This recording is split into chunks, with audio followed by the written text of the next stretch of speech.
guys. It was wonderful. I hope y'all are well. I hope if we can bring the house lights up too, just I really need to be able to see everyone as I do this. Let me talk to you a little bit about myself before we kind of get started with things. My name is Sam Dallas, and I'm a youth pastor in Burleson, Texas. Okay, and I'm also a Christian apologist. How many of you have heard that term apologetics, maybe because of this conference? Okay, so apologetics has nothing to do with being sorry for your faith or apologizing. It means defense of your faith. And so this is what I do, is I defend my faith. And one of the things I love, of course, is teaching students. And so when I get to do both at the same time, it's like my favorite thing. So when TJ and Michael, who I've known for a long time, talking about coming and doing this with you, I was so excited. And because Jude does tell us, contend for the faith that was once delivered for all saints.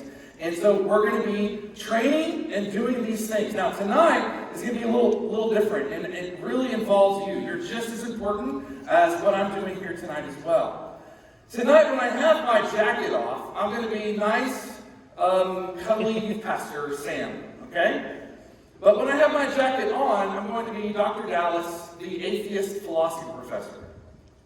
And it's actually the opposite of what I am. I'm also a professor that teaches apologetics. And so the opposite of what I do normally is being an atheist philosophy professor. But that's what I'm going to do tonight when I have this jacket on.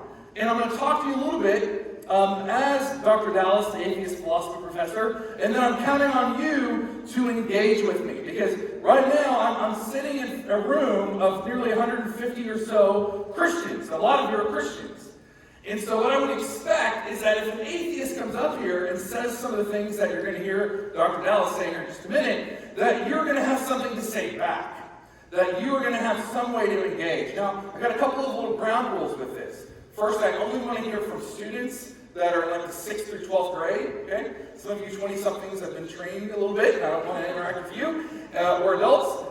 And the second thing is I'm not going to let like one person have the mic a lot of the time. You can ask your question, or you can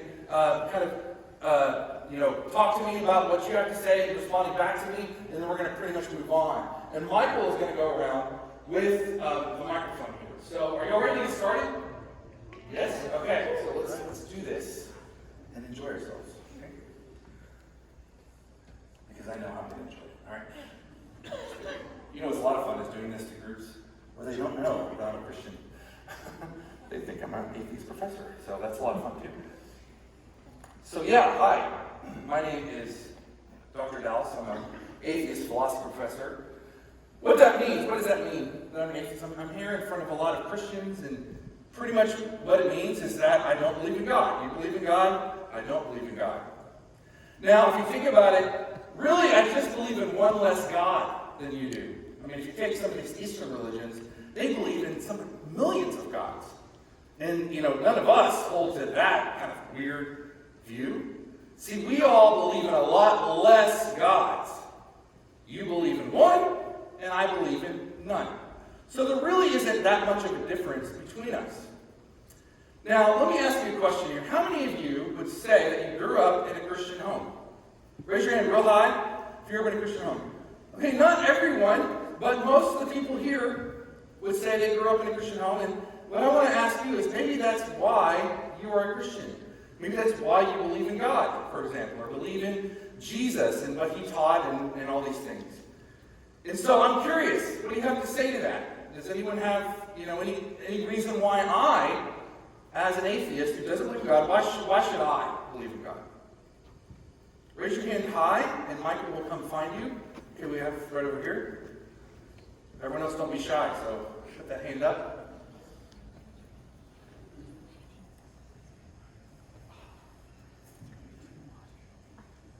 So you say you don't believe in God, right? I don't believe in God, right? Then how can you explain the phenomenon or the miracles that you witness when you don't believe in them? Well, I would say that I don't witness any miracles. I don't know what miracle you're talking about. I think that everything can be explained in scientific measures or naturally in some sort of way. So a miracle is something that I would say is impossible and can't happen. So I've never experienced a miracle.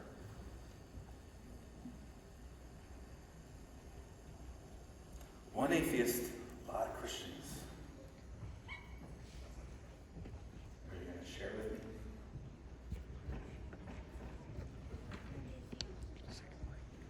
So you say you don't believe in God, right? Right. Who do you think had the kind of imagination to write the Bible? Someone with a really great imagination. No one has that kind of imagination. Well, you know, Mormons would say the same thing. In fact, they have said the same thing about the Book of Mormon. The Book of Mormon was written or supposedly translated by Joseph Smith in the 1800s, and it has all sorts of stories about the early Americas and all these sorts of things. And one of the things they'll say in response is, no one could have come up with this story. And I guess, y'all, if you never read Tolkien, has anyone seen Lord of the Rings? I think that's pretty cool world building right there. So I don't see that necessarily being true. There might be some true events mixed within the Bible, but I don't believe any of it is. The most important fundamental things to Christianity are true. Well, how do you think the human race was created then? I think it evolved over time, you know. How do you think that monkeys were created if we evolved from monkeys? That's actually a misconception. Monkeys would be or the chimpanzees, things like that, would be a cousin. So we share a common ancestor with monkeys. It wouldn't necessarily be the case that they would disappear in the evolutionary tree. Give your hand over here.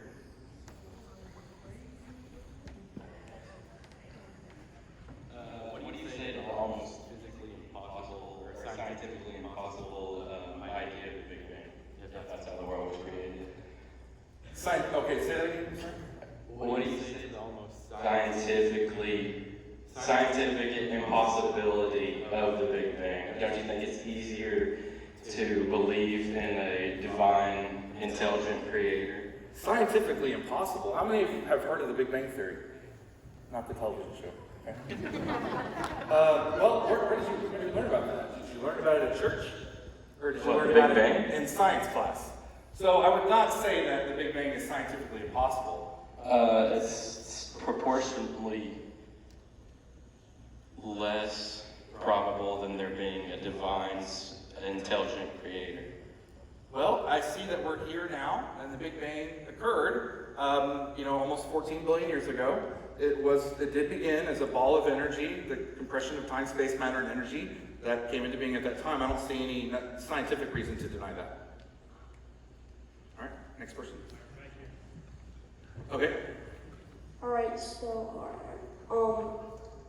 if you don't believe in God, then why are we all here in this church worshiping about Him?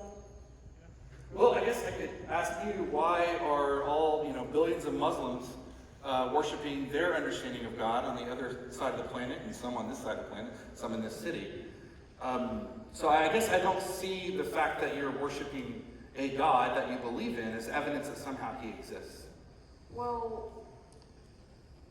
let me think about this for a second. Here's the thing. As an atheist, I believe in science, and I believe I'm a philosopher as well, so I do hold to reason. What I do not hold to is faith. Faith is believing in something that you can't see and you have no evidence for. So that's something that I would reject as an intellectual person. So that's why I cannot believe in this imaginary being that y'all believe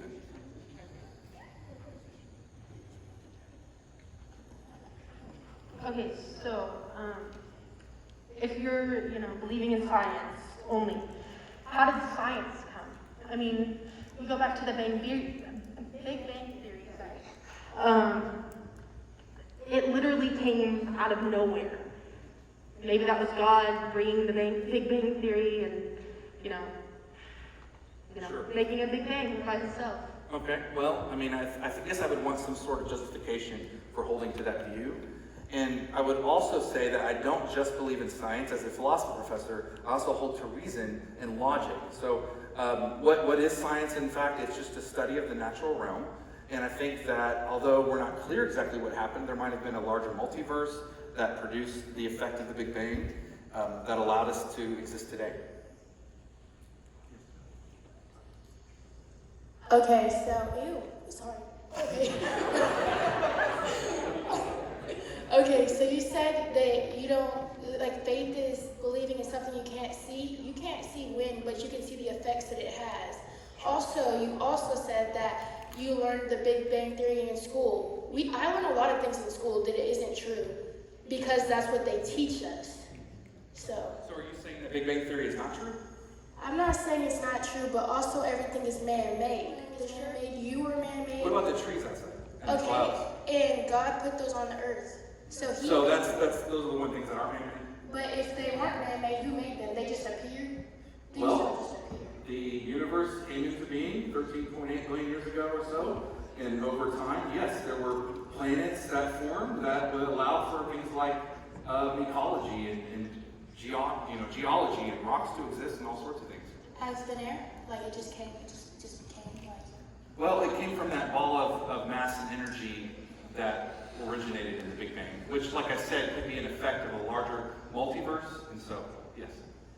What I don't want to believe in is an imaginary being that somehow we say, oh, well, he created everything, so... Because a lot of times it's because we can't understand it, and so sometimes what we'll do, this has actually been true for a lot of history, there'll be someone who can't explain thunder, and so we'll say, well, God is angry or something like that. And then we find out with good science down the road that thunder can be explained, or rain can be explained, and all these effects that we see in nature, volcanoes, are not because the gods are mad as well, or earthquakes and things like that. Earthquakes are caused by plates in the earth that are shifting and things like that, and so there's a natural reason why they exist. I would not believe, and I imagine you wouldn't either, because you've been grown up in the West, and you believe this as well, that when an earthquake happens, that God is somehow angry at you. Well, that's what people believed a long time ago. And I think in time, we'll have a scientific explanation for a lot of these phenomena.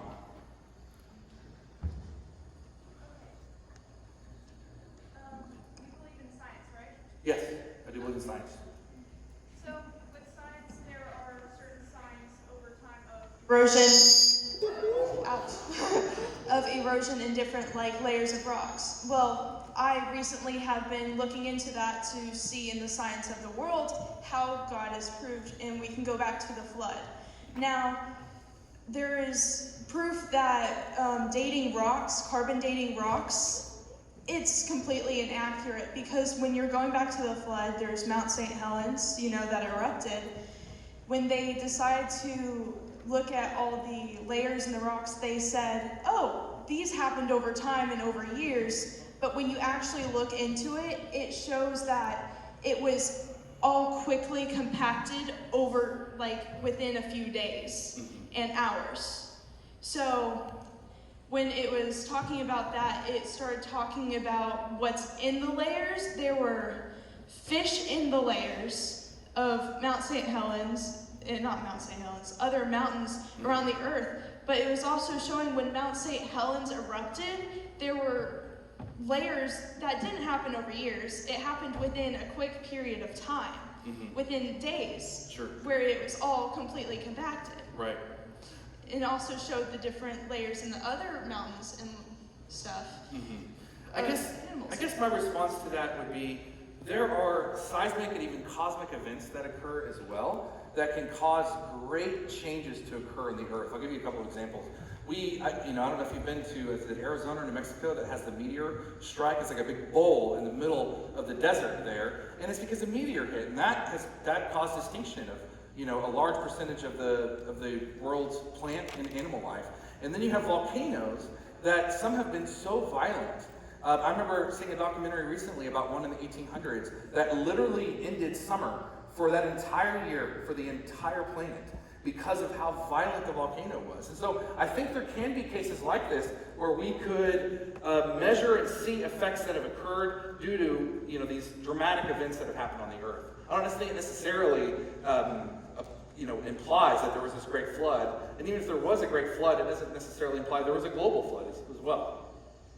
Okay, that makes sense. Thanks. Okay. Hello? Okay. So if everything's scientifically proven, right, you have to have evidence and everything to make sense. So how do you... Yeah, sure. Okay. We'll go with that. That's fine. Okay. Yeah. So how do you find your evidence, or what do you believe is going to happen when your time has come to an end and it's time for you to leave the planet? Well, no one likes to talk about this, and I get that it's not really comfortable, and I think that's why buildings like this are invented, and you have a worship team and all these sorts of things, is we're really comfortable with the idea that when we die, we're worm food. mean, that's the end of that. Your life comes to an end, and you eventually just decompose over time, and you are nothing. There is nothing beyond this life. And I get that that's not real exciting to hear, and maybe it doesn't make you feel warm and fuzzy, like perhaps worship music does. But that I do believe is actually true. And I think when you can believe something that is uncomfortable to believe, it shows that you are being honest about how you understand the facts. So for time and time, forever and ever and ever and ever, keep going, just nothing's going to be happening. Well, what we learn from physics is that eventually the universe will undergo heat death, when what that actually implies is that all the heat in the universe runs out, and so it will just be a cold, desolate place of galaxies that are expanding ever away from each other. Forever and ever and ever and ever. Yes? Okay.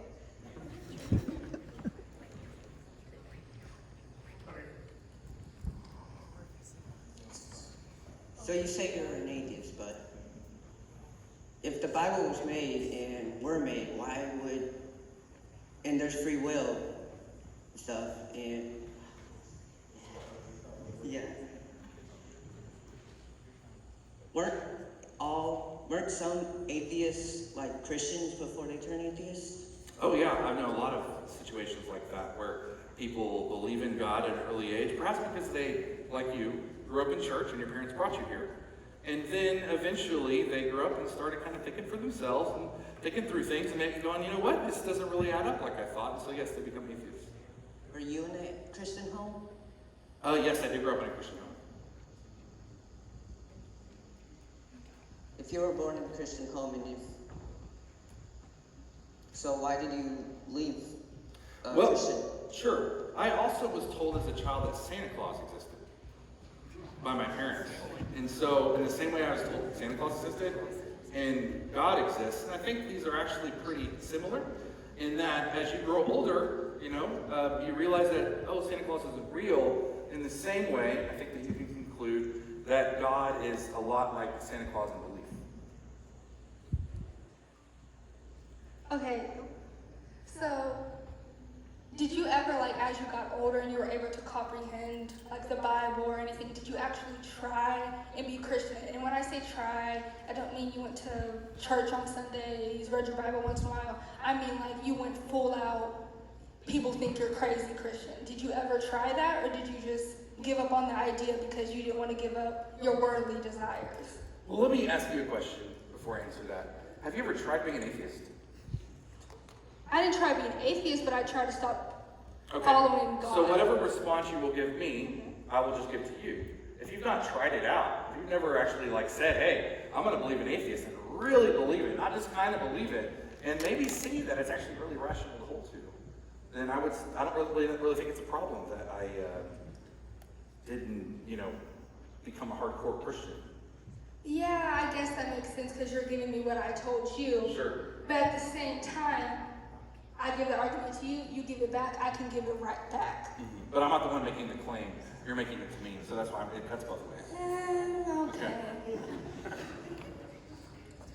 Explain to me how when the world falls apart around you, you can still have complete, amazing, unending peace, even though it seems to fall apart. Sure. Well, I guess I don't necessarily think it's a good reason to believe in God if it just allows you to have a so-called peace that comes. So when all the events that have occurred in the last year happen, and maybe they cause you anxiety and they cause me anxiety, I don't think it would be a good reason for me to be a Christian because it will create less anxiety, or I will be able to find peace in that. I actually think it would create more anxiety for me to believe something that I believe is actually false. It doesn't, though. It brings...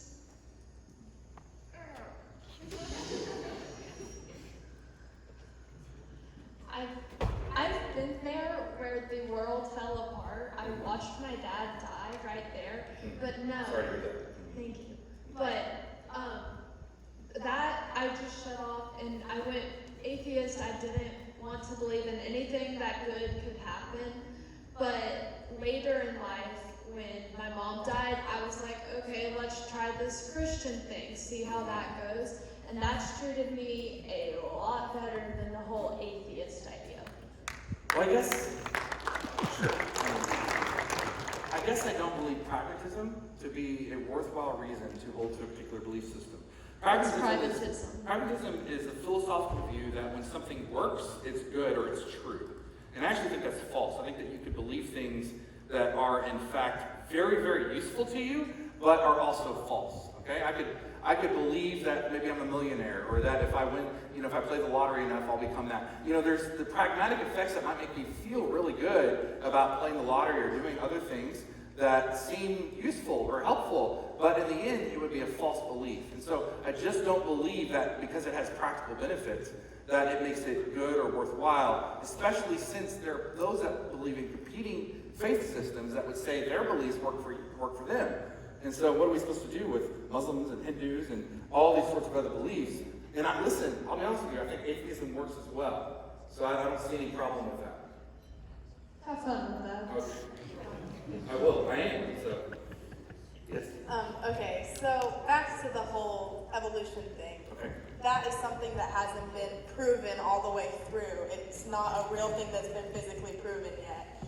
And also, what was I going to say? Oh yeah, languages. Where did you think languages came from? No one just randomly walked up to someone speaking a different language and then them being able to understand. It was in the Bible, the Tower of Babel. Okay. Language was invented. So you believe all the thousands and thousands and thousands of languages that exist came into being right then and there, even though English didn't exist at the time? Yes, that's how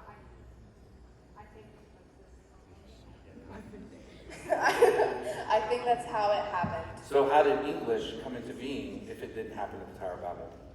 Everyone spoke one language in the beginning, and then they all, they went their own way, they fell away from God, and then God punished them by giving them all different languages that they couldn't understand each other, and English was created in that way. Okay, so one of them was English at the time? No, I'm saying everyone spoke one language. It may have been English, it may have been a different language, and then all of these other languages were created. We actually know that English is not that old, though. So it would be hard to originate English with the Tower of Babel, the story in the book of Genesis. I'm not originating English with the Tower of Babel. I'm just saying in general language. Well, if English is able to come about, though, over time, why couldn't other languages as well? You're not getting my point. All right, okay, sorry.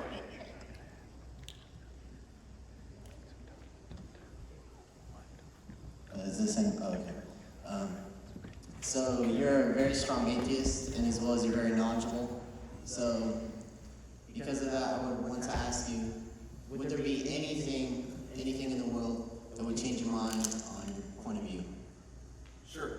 I think that if I had sufficient evidence of God's existence, if I had some sort of rational reasons for why I should believe that God exists, or if God visited me and told me that here I am, I exist, or something like that. But what isn't working is just nothing happening, and me seeing the world around us that seems to spin on just fine without a so-called deity being, positive.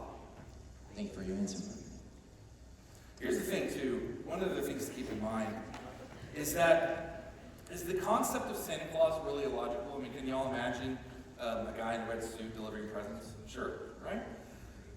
One of my issues with Christianity is that it actually holds to a contradiction. And contradictions in logic are impossible. So if something's contradictory, it can't be true. That's why if I said, hey, my friend in the back is out there, he's a married bachelor, can you go grab him for me? You wouldn't need to go check. Why is that? Because that's an inherent contradiction. Someone can't be married and also a single male at the same time. Those are contradictory terms. Or if I said, hey, can someone look under the pew? I left a square circle under one of them. You would actually not need to go check. It would be unreasonable for you to go check. Well, in the same way, Christianity holds to this idea of the Trinity, which says that God is three, right? Am I saying this right? Father, Son, Holy Spirit. And he's three beings, but he's also one being as well. And I think that's a little problematic, since you can't be simultaneously three and one, That is a contradiction, and in the same way I don't need to go check outside for a Mary Bachelor or check under the pew for a square circle, I don't need to affirm or try to find out if a deity can exist that is three beings and also one being. So evolution, you believe in evolution, correct? Sure. So through the theory that monkeys over time evolved into humans, would relate then that somewhere in nature there would have to be the in-betweens, the still alive or transforming or evolving species in between monkey and man. Sure. I think one of the issues is this idea that there's monkeys to man, when really the way that you should understand, it's what I said earlier toward the beginning, is that that primate population exists as like cousins with mankind. So we share a common ancestor with primates and things like that, but it doesn't imply, as someone asked earlier, that they wouldn't exist anymore. And I do think that you can find fossil evidence that points to transitions within the fossil record. Okay.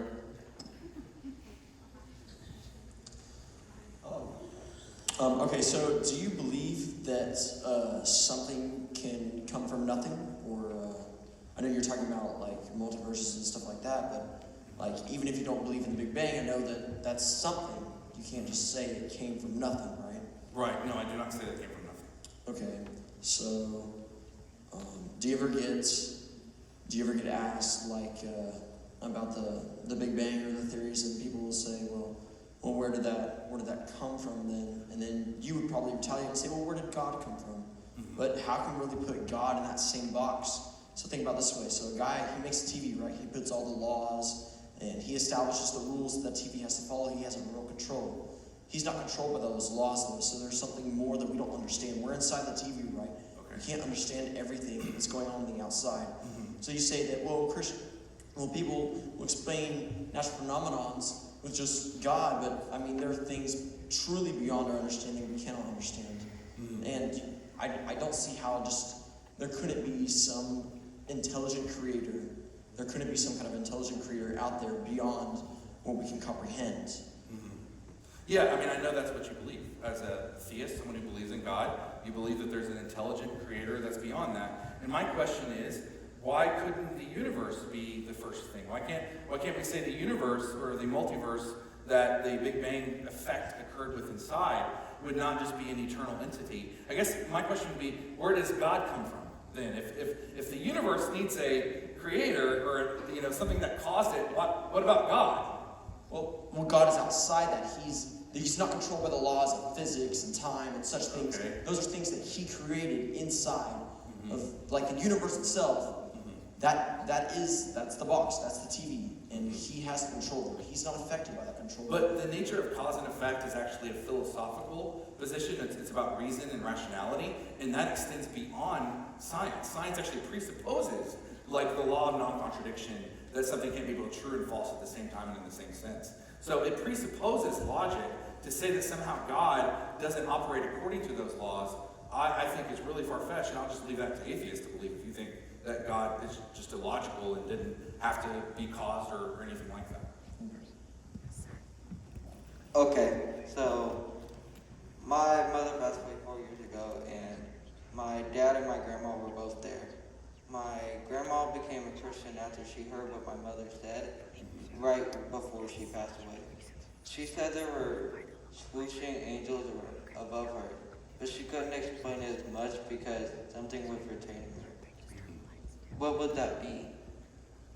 I have no idea. I don't know what someone experiences at death when all the neurons are firing and misfiring.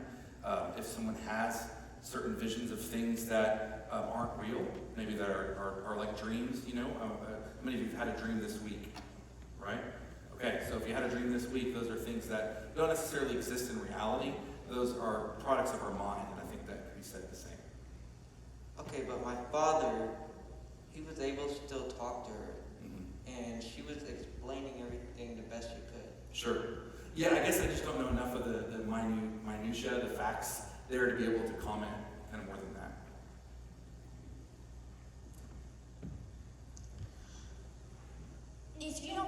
God, who do you believe Jesus was?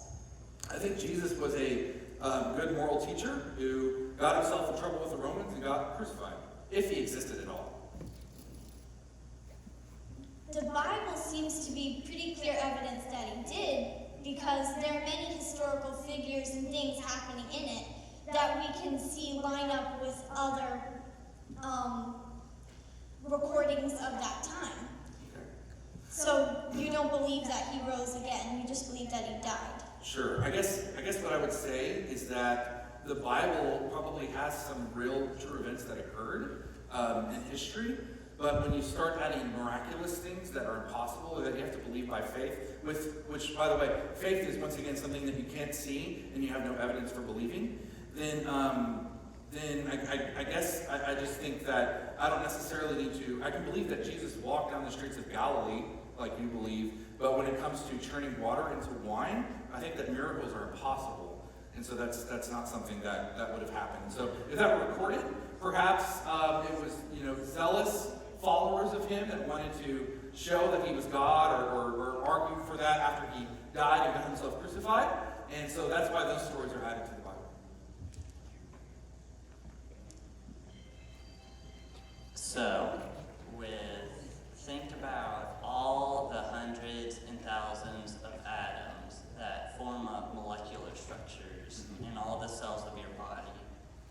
And all of this just happened by chance.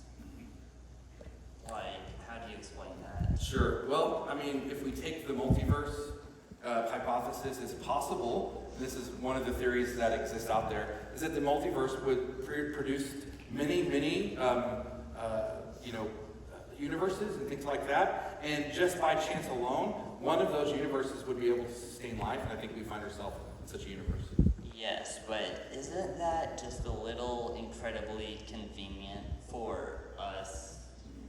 Well, I guess you could say it's possible the laws of physics are also have a necessity to them, to their particular values and things, so that it's actually more likely than not that some sort of universe would come into being that could sustain life. Keep in mind, too, that the universe has been around for 14 billion years. That's a lot of time for things to happen. Yes, but 14 billion years with just as many planets, and we've never seen anything but us. Right, well, the nearest star is like 30 trillion miles away, so I don't expect that we will see anything other than us outside of our solar system. Yes, but if there were someone else out there, they would have a whole lot longer head start than us. Sure, and that perhaps they exist, but light travels at 186,000 miles per second, and there's simply no way to travel from one galaxy to another within a lifespan of any sentient being. Hi. Hi. I don't understand how you don't believe in God, but like you can believe in there being planets being 14 billion years old. I don't get that. Because is that scientifically proven? Yes, yeah, in fact it is. We're able to measure the distance that certain galaxies are and how far the light has traveled. In addition to that, I do believe carbon dating is actually something that's pretty accurate, and they're able to conclude that this universe is approximately 13.8 billion years. Well, that's some cosmic evidence and things like that, whereas the Earth is about 4.6 billion years old.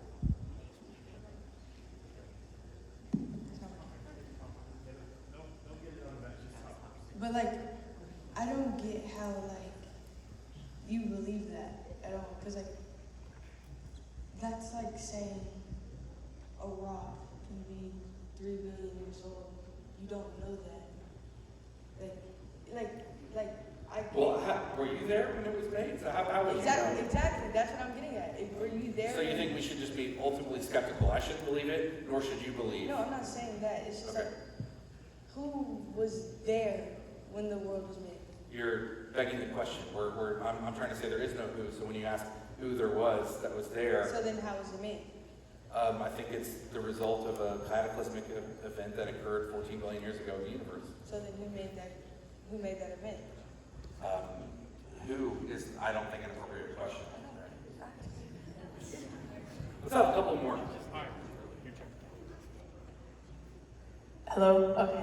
Oh my gosh. All right. So I was thinking about the Big Bang Theory and everybody bringing it up, but according to science, if matter can't be created nor destroyed without cause, or it just can't be created out of nothing or just destroyed.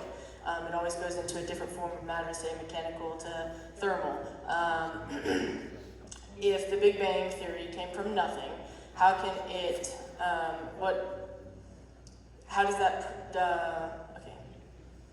So if science believes that there is... Let me help you with that. Okay, let me help you with that. The first law of thermodynamics says that yes, matter cannot be created or destroyed. The second law of thermodynamics actually says the universe is running out of usable energy. Now, the first law is only applying to that which is in a closed system. At the beginning of the universe, it was not a closed system. And so the beginning of the universe occurred, and matter was created within a fraction of a second, by the way. But then inside a closed system, matter cannot be created or destroyed. Okay, so,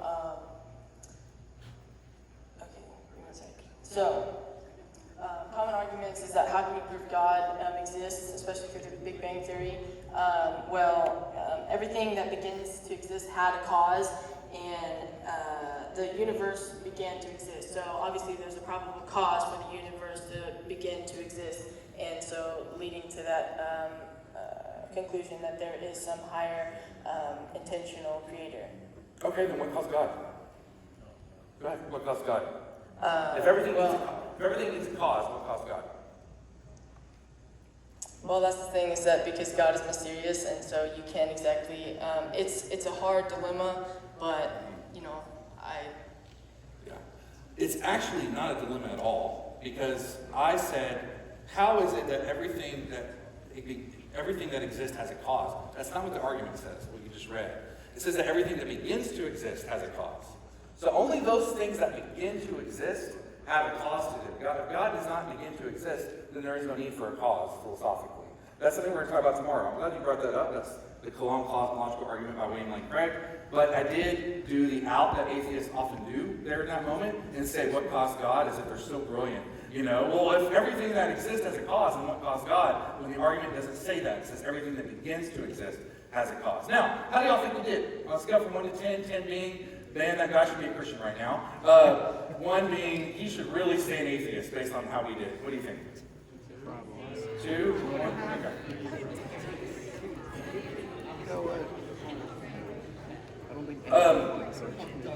Okay. Not great. Okay? Not great. And that's okay. The whole plan all along was that you would not do great. Okay? When I do this, sometimes I have to take my jacket off partway through and tell someone they did good by how they responded. I didn't have to do that tonight at all. Okay? So, but I don't want, and this is actually, my wife, by the way, if any of you go to UME Preparatory Academy, my wife is Chrissy Dallas. We're married, so anyways. My wife was going to come tonight. She was going to bring our sons, who are 6 and 3. And I was like, they can't be in here. they can't be in here while their dad is an atheist, and all that. And it's because this is kind of unsettling, maybe a little bit. I don't know if you felt unsettled at all, but I think it was a little bit. And the first thing I want to do tonight, before we close here in a little bit, is to undo some of the things that I said. Okay? Everything I said is consistent with what atheists say. I have interacted with hundreds of atheists over the years, and everything I said was literally something that would come out of their mouth, or that they believed to be true, even though I didn't believe it when I was coming out of my mouth. So, what I will say is everything that I said has an answer to it. Everything. And frankly, if you study this long enough, you're going to see pretty easy answers. A few years ago, I went to the University of Texas. I was invited by a Christian fraternity there to go and to interact as a Christian with the students on their so-called free speech area. And so I was given the front of the free speech zone, literally that's what it's called. I was given the front with a microphone, and for hours and hours every day, I engaged University of Texas students, and it is a very, very secular school. And I had a whole lot of atheists come up and interact with me. And that whole week, I probably did that a total of 20 plus hours. during that 5 days. And over and over and over again, they said the same stuff to me. I got to the end of the week. These are some brilliant students, so make no mistake. College students are so smart. But they believe a lot of the same things and have a lot of the same misconceptions. And so I heard the same things over and over and over again. By the end of the week, I was just like, really? Is that all? And so what I want to say to you, I want you to be encouraged that everything I said, anything that maybe I made you feel a little uncomfortable about as an atheist, absolutely has an answer. I've been studying this for a long time, and I believe I would die for the belief that Christianity is true. And I think the best definition I've ever heard of discipleship is this.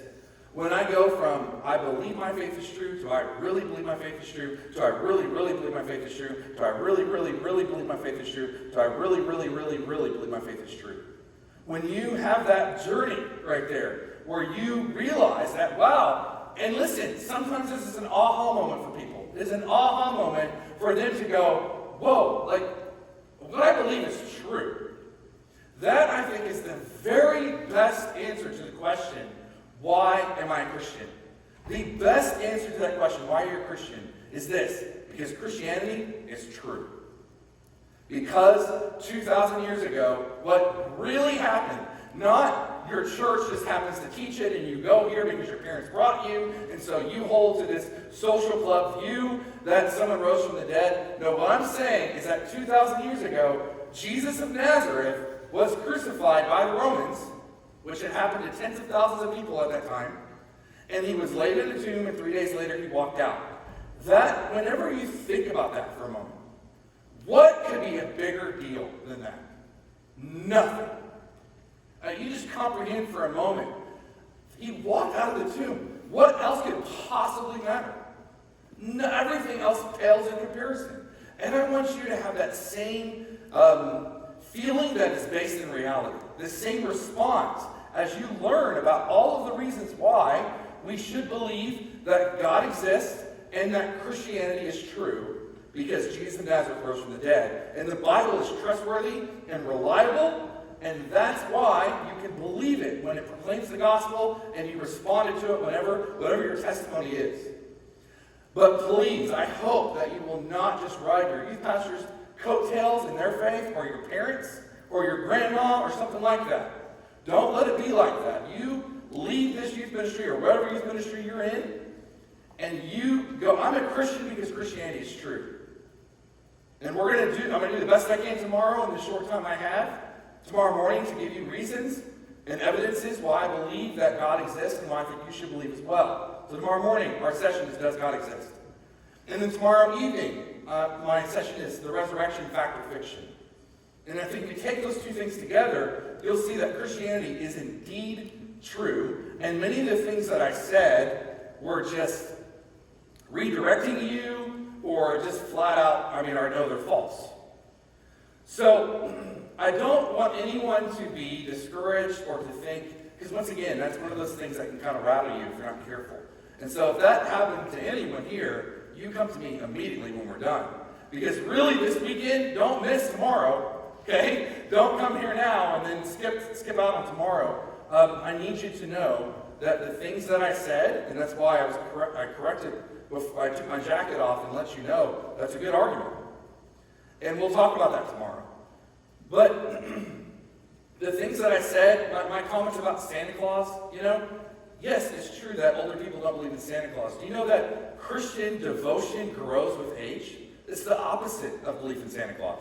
As people grow older, they universally realize that Santa Claus doesn't exist. Whereas Christians will, by and large, increase in their faith in God. So that is not a good analogy to compare Santa Claus, because they're diametrically opposed to each other and how the person responds as they get older in their faith.